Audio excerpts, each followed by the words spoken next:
কৃষ্ণ ধঞ্জার ভরা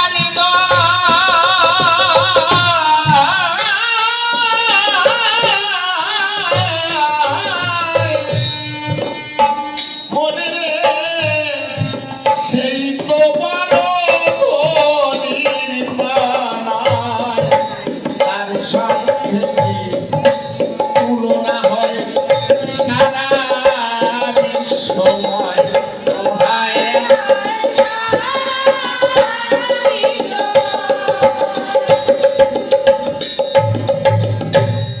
কৃষ্ণ ধঞ্জা ভরা হৃদয়। এখন কার মধ্যে কৃষ্ণ ধর গুরুধন ভরা আছে কিভাবে বুঝবো? যে ভালো গান গাইতে পারে তার মধ্যে নাকি না যে বেশি বুঝে তার মধ্যে না যে যুক্তি তর্ক ভালো মানে কার মধ্যে কৃষ্ণ ধর কার মধ্যে আছে চেনা যায় কেমন করে? ছোট একদিন এই মাত্র ৫-৭ দিন আগে আমার এই মন্টু ভাইকে নিয়ে আমি টোটোতে করে এই হাই রোড দিয়ে যাচ্ছি এক জায়গায়, সবকিছু ভেঙে বলবো না।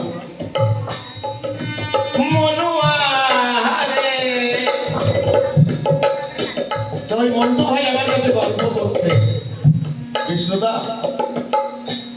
আমি সকালবেলা মার্কেট থেকে বাড়িতে আসতেছি আমার টোটো নিয়ে, 1/2 কিলোর মতো মুড়ি, একটু পরে আধা কিলোর মতো মুড়ি নিয়েছি একটা টোটায় বাড়ির জন্য। আস্তে আস্তে রাস্তার মধ্যে দেখি রাস্তার সাইডে গাছের তলায় একটা পাগল বসে আছে। সে মনে হয় কতদিন খায় নাই, আমার দিকে হা করে তাকিয়ে আছে। আমি তারপরে কি করলাম জানো? ওই মুড়ির টোকরাটা গিয়ে ওই পাগলটাকে দিলাম। যখনই আমি দিলাম ওইটা এখন হাউ হাউ করে কামড়া শুরু করে দিয়েছে পাগল। যখনই দিলাম ও যে কি খুশি হলো, আর ওর মুখ থেকে বোঝা যাচ্ছিল কোথায় 2 দিন খায় না। আমার মনটা ভরে গেল, গায়ে লেখা থাকে না কৃষ্ণ ভক্ত কে, কোন ধনের ধনী কে। ওর সামনে আমার বলা উচিত ছিল না, ও আজকে এখানে না থাকলেও আমি কথাটা বলতাম, কিন্তু রয়ে গেছে। তাই মুখে বড় হওয়া যায় না, যুক্তি তর্কে বড় হওয়া যায় না, বড় হওয়া যায় ভক্তিতে, নিষ্ঠায়, দয়ায়। তার যে মানসিকতা কৃষ্ণ ধন যার মধ্যে ভরা। আমি শুক্রবারের দিন প্রায় আমার ওখানে সভা হয়, আপনারা জানেন। নিরুদ্ধার কাছে গিয়েছি সেদিন ফল কিনে নিরুদ্ধার 6,000 টাকা ফল দাম, ফল ব্যাগ ভরে দিয়ে টাকা দিতে গেছি, কয় শুক্রবার না না টাকা পয়সা দেবো না, হলে 200 টাকা ফল। এই যে নিরুদ্ধার পয়সা কি বলবেন? কর্মগুলো মনে থাকে, বোঝা যায়, সেটা হয়তো প্রকাশ করার জিনিস নয়। মনুয়া মনুয়া মনুয়া রে কৃষ্ণ ঘনে যান ভরা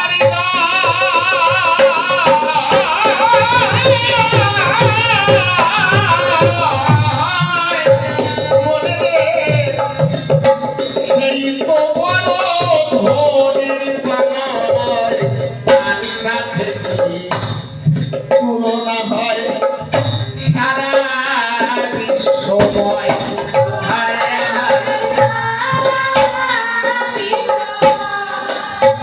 একজন যদি বৈষ্ণব হয়, একজন যদি কৃষ্ণ ঘরের ধনী হতে পারে,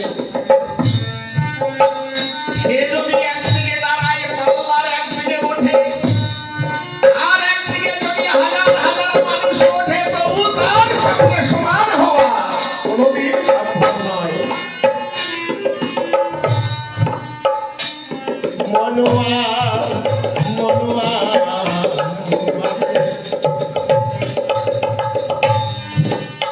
সে যে প্রেমে সাধনে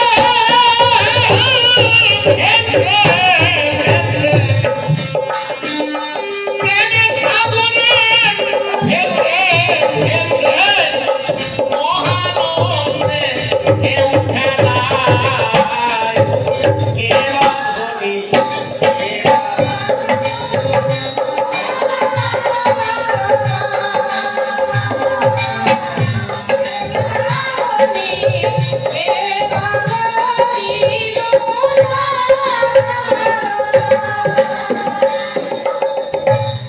দুই বন্ধু ছোট ছোট ছোট দুই বন্ধু ভিক্ষে যাচ্ছে, একজন কোটিপতি আর একজন ভিক্ষা করে খায়। যেতে যেতে রাস্তার মধ্যে ভাইকে সন্ধ্যা হয়ে গেল। সেই রাত্র তারা দুইজন সেখানে থাকবে বলে সিদ্ধান্ত করিল। ছোট সেই রাত্রে ওখানে থাকবে, তারপরের দিন সকালে আবার রওনা দিবে। তখন তো অত গাড়ি ঘোড়া ছিল না, হেঁটে হেঁটে যেতে হতো। যে জন কোটিপতি বন্ধু ভাই রে, সেজন্য মনে চিন্তা করি বড় বড় দোতলা তিনতলা ঘর তাহার পড়িল নজরে। দুই তলা তিনতলা ঘর চিন্তা করে ওই বাড়িতে গিয়ে উঠি। ছোট ওই বাড়িতে যাই কেন, ও তো কোটিপতি লোক, তো ও দেখে ছোট ছোট ঘর, ভাবে ওদের ঘরে থাকবো কোথায়। ওই বড় ঘরে চলে গেল সে, আর ওই যে জন ভিক্ষা করে খায়। গ্রামের শেষে দেখে ছোট্ট একটা কুড়ে ঘরে দেখা যায়, ছোট্ট একটা কুড়ে ঘর। ও ভাবে আমার যা বেশভূষা, আমি ওই ঘরেই যাই। কেন, ভিখারি তো, ভিক্ষা করে খায় সেই বন্ধু। ওই ঘরের দরজায় দিয়ে যখন ভাইরে সেজনা দাঁড়ালো, ঘরের মধ্যে কিছু কর্ম হচ্ছিল তাই দেখিতে পাইল। কি দেখছে? দেখে ঘরের মধ্যে উনুনে খালি জল দিয়ে ডাল দিচ্ছে মা, আর বাচ্চা কোলে নিয়ে চাল দিতে পারে নাই। সেদিন ভিক্ষা করে চাউল টাউল পায় নাই। ছোট ভিক্ষা করে চাল টাল কিছু পায় নাই, তো খালি জল দিয়ে জাল দিচ্ছে আর বাচ্চাটাকে সান্ত্বনা দিচ্ছে, বলছে বাবা এই তো রান্না হোক তারপরে খাবি। ছোট শিশু তো আর বোঝে না আজকে চাল টাল পায় নাই। কই মা কখন ভাত হবে? বলছে দাঁড়া বাবা। আরো মনে মনে ওর মা ভাবছে এরকম করতে করতে যদি একবার ঘুমিয়ে যায়, সকাল হলে যে কোনো একটা ব্যবস্থা করবো। অনেকক্ষণ ধরে জাল দিচ্ছে ভাই রে, বাচ্চাটা ঘুমায়ে পড়িল। ওই গরিব বন্ধু তখন ঘরে ঢুকে মাকে জিজ্ঞাসা করিল, ও মা তুই ওই যে জাল দিচ্ছিস ওর মধ্যে কি চাউল আছে? চোখের জল ছেড়ে দিয়ে মা বলে বাবা আজকে ভিক্ষা করে কিছু তো পারি নাই, তাই খালি জল জাল দিচ্ছি। ছোট জল চাল দিচ্ছি, চাউল নাই। ওই বন্ধু চিন্তা করে, তীর্থে যাচ্ছি, আমার পকেটে তো কয়েকটা পয়সা আছে, আমি ভিক্ষা করেই জোগাড় করেছি। এখন এই দিয়ে আমি তীর্থে যাবো ধর্ম করতে, না কোনো চাউল টাউল কিনে আমি এদের সেবা করবো।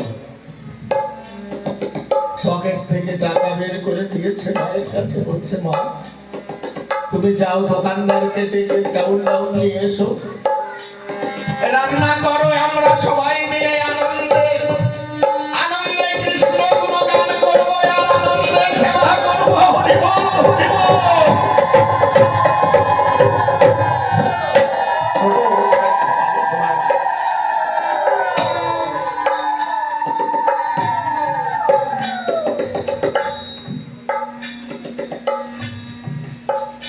চাউল ডাউল নিয়ে এলো, রান্না বান্না করে বাচ্চাটাকে ডেকেছে। বাচ্চাটা দেখে অনেক রকমের তরকারি, ভাত রান্না হয়েছে, কতদিন পেট ভরে খায় না, আজকে মায়ের কোলে বসে পেট ভরে খাচ্ছে। আর ওই যে যে তীর্থে যেত ভিখারিটা, সেই টাকা পয়সা দিয়ে চালনা রান্না ও দেখছে, আর দুই চোখের তলে ভাসছে। বলছে হে ঠাকুর, আমার আর তীর্থে যাওয়া হলো না, পয়সা নাই। এই বন্ধু বাড়ি ফিরে গেল। শোনেন ভক্তগণ, পরলোক বন্ধু সকাল বেলায় উঠে ভাইরে ভাবে মনে মন, ও আসে না কেন? ও তো ওই বাড়িতে ছিল, সেই বাড়ি গিয়ে শুনতে পায় ও নাকি চলে গেছে ভোরবেলায়, ও কিন্তু বাড়ি চলে গেছে। এই বন্ধু চিন্তা করে, বেশ তুই আমার আগে তীর্থে চলে গেলি, একসঙ্গে আসলাম, এত অহংকার। এই বন্ধু মনে মনে ভাবছে, যদ্দস্যে ধারণা তদ্দস্যে লাভ, যার যেই মনোভাব সে তো সেটাই চিন্তা করবে, তাই না? এই যে আমরা সুখ সময় আছি, সবাইকে এক চিন্তা করে এখানে বসে আছি, এক একজনের মনে এক একটা ভাবছি, কেউ গান শুনছি, কেউ অন্য কোনো কিছু ভাবছি।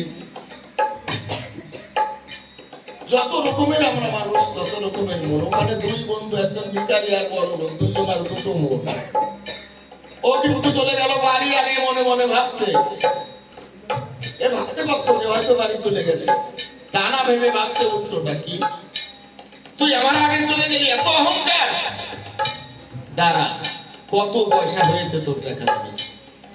এই বন্ধু যখন তীর্থে গেল, ভাই রে কি বলবো সে কথা, প্রত্যেকটা মন্দিরে গেল ধীরে ধীরে, কি দেখিল সেটা। প্রত্যেকটা মন্দিরে যায়, ও দেখে এই গেট দিয়ে এই বন্ধু ঢুকছে, আর ওই ভিখারি বন্ধু দেখে দর্শন করে ওই গেট দিয়ে বেরোয় যাচ্ছে। একে একে সমস্ত তীর্থ ভ্রমণ করলো ভারতবর্ষে, দিয়া মন প্রত্যেক তীর্থে গিয়ে ওই বন্ধুকে করলো দর্শন, কিন্তু ধরতে পারছে না। এ ঢোকে আরো তাকে দেখে বেরোয় যাচ্ছে ভিখারি বন্ধু, আরো রাগ হচ্ছে, বাড়ি গিয়ে নিয়ে একসাথে বেরোলো, মানে এরকম করলে আমার সাথে বাড়ি গিয়ে মনে রাগ নিয়ে গরিব বন্ধুর বাড়ি যায়। আর এই গরিব বন্ধু খবর পেয়ে, এও যখন খবর পেয়েছে বন্ধু তীর্থ করে বাড়ি এসেছে, আমি তো আর যেতে পারলাম না, যাই একটু বন্ধুর পায়ের ধুলি তো নিয়ে আসি। এও কিন্তু এদিকে আসছে। পথের মধ্যে দুইজনের দেখা হলো বাইরে, দুইজনের সামনাসামনি দেখা হলো পথে। ও তো রেগে বুক হয়ে আছে, আর এর ভক্তিতে প্রেমে মন ডগডগ। আমি তো যেতে পারলাম না, আমার বন্ধুর পায়ে এখনো সেই বৃন্দাবনের ধুলি লাগানো রয়েছে।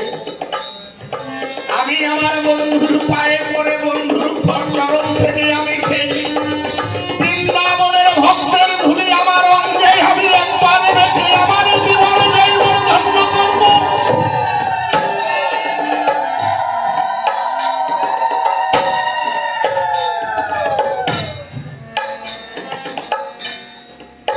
বন্ধুর চরণের পাশে শুয়ে পড়লো, টান টান হয়ে ষষ্ঠাঙ্গে প্রণাম করলো। দেখে বলছে, বন্ধু একটু পায়ে ধুলি রে আমায়। আমার তো আর যাওয়া হলো না তীর্থে। বলছে তীর্থে যাওয়া হলো না মানে? বলছে হ্যাঁ বন্ধু, পথে এই ঘটনা হয়েছিল সেই বাড়িতে। আমি তো সমস্ত পয়সা দিয়ে সেখানে আমি তাদের সেবা করিয়ে আনন্দ পেয়েছি। আমি খালি পকেটে কেমন করে যাবো বল? আমি ঘুরে এসেছি, তুই যাসনি? বলছে না বন্ধু আমি যাইনি। সত্যি সত্যি বন্ধু আমি যাইনি, আমি বাড়িতে ফিরে এসেছিলাম। তখনও বুঝতে পেরেছে আমার যতই ধন থাক কিন্তু এই শুধু আত্মীয় ধন। আমার এই ভিখারি বন্ধুর ভিতরে যে ধন রয়েছে সে হলো কৃষ্ণ ধন। তাই আয় বন্ধু দিয়ে বন্ধুকে জড়িয়ে ধরে হা কৃষ্ণ বলে কাঁদছে।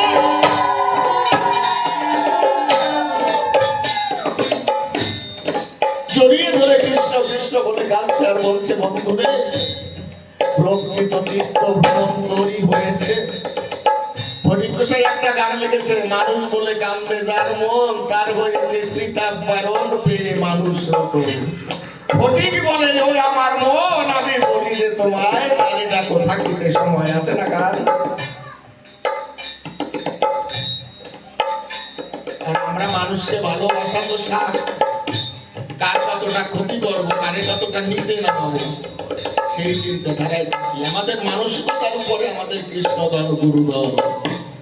গুরুধন টাকা দিয়ে পাওয়া যায় না, দাম্ভিকতা দিয়ে পাওয়া যায় না, অহংকার দিয়ে পাওয়া যায় না, জোর করে পাওয়া যায় না। একমাত্র জোর করে পাওয়া যায়, ভক্তি ভাবে পাওয়া যায়, সরলতা দিয়ে পাওয়া যায়। পার্থিব ধন টাকা করি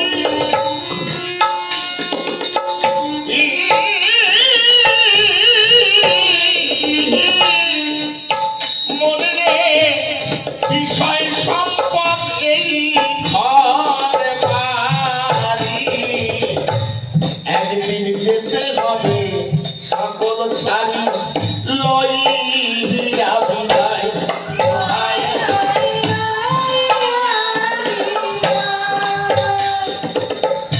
যে বাড়িতে আজকে সুখ সভা হচ্ছে এদের কিসের অভাব? টাকা পয়সা ধন দৌলত ঘর বাড়ি কিসের অভাব? কি দরকার ছিল আজকে এই সুখ সভা দেবার? এই ভক্তদের ডেকে এনে তাদের এই কষ্ট করার কি দরকার ছিল? এই বাড়ির যে গৃহকর্তা নারায়ণ বাবু, তিনি এখানে ভক্তদের মাঝখানে এসে ষষ্ঠাঙ্গে শুয়ে পড়েছেন দেখলাম। কি দরকার তার? কিসের অভাব? অভাব আছে, সেটা কিসের অভাব? টাকা পয়সা ধন দৌলতের অভাব না থাকুক, আমাদের প্রত্যেকটা মানুষের যার প্রয়োজন গুরু কৃপা, ভক্তের কৃপা, ভক্তের পদধূলি। যে পদধূলি অঙ্গে না মানলে সেই বৃন্দাবনেশ্বরী রাধা রানীর কৃপা হয় না। আর রাধা রানীর কৃপা না হলে কৃষ্ণের কৃপা এই সংসারে তার হয় না। হইব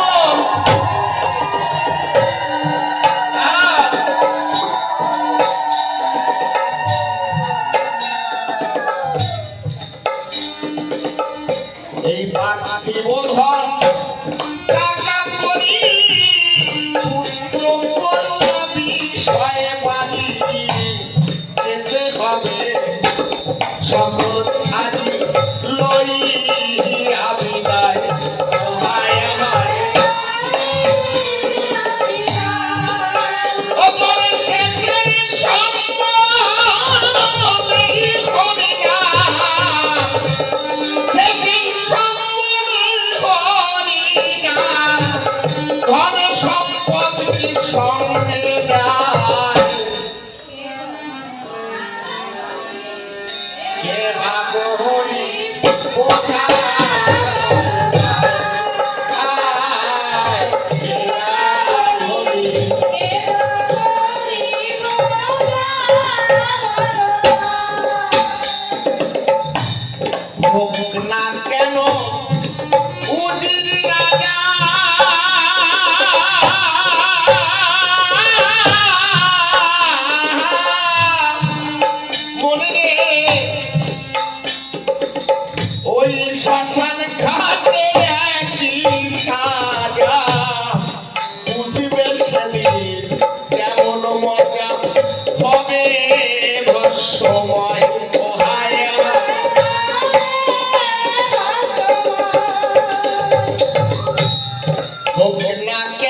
দোহায়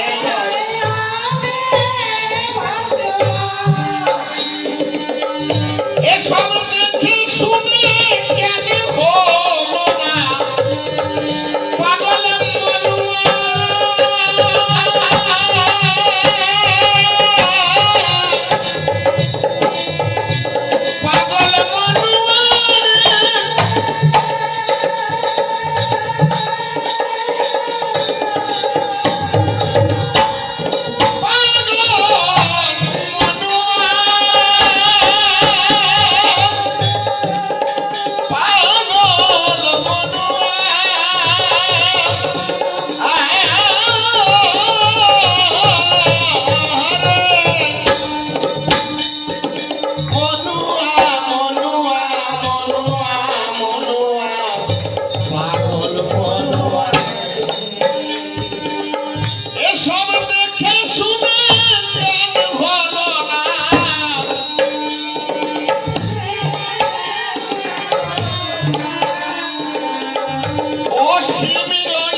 হতে বলে গুরু ভক্তির প্রয়োজন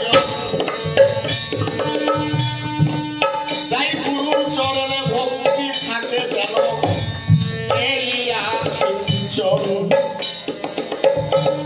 কৃষ্ণ রুষ্ট হলে পরে গুরু রাখিবারে পারে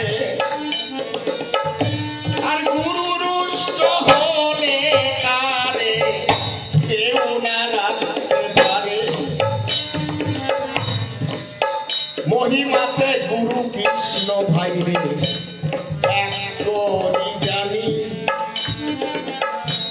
তাই গুরু আজ্ঞা শিক্ষা করে সত্য করি মানি তাই গুরু ভজ গুরু গুরু ভরসা গুরু বিনে তিনি ভুবনে বন্ধু না যায়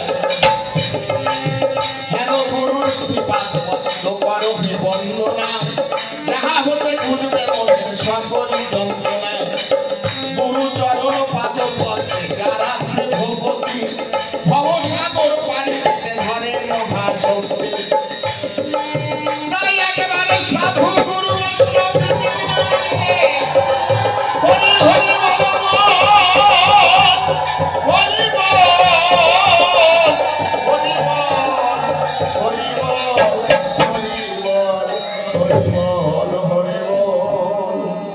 জয় সুগৌরী জয় সুগৌরী।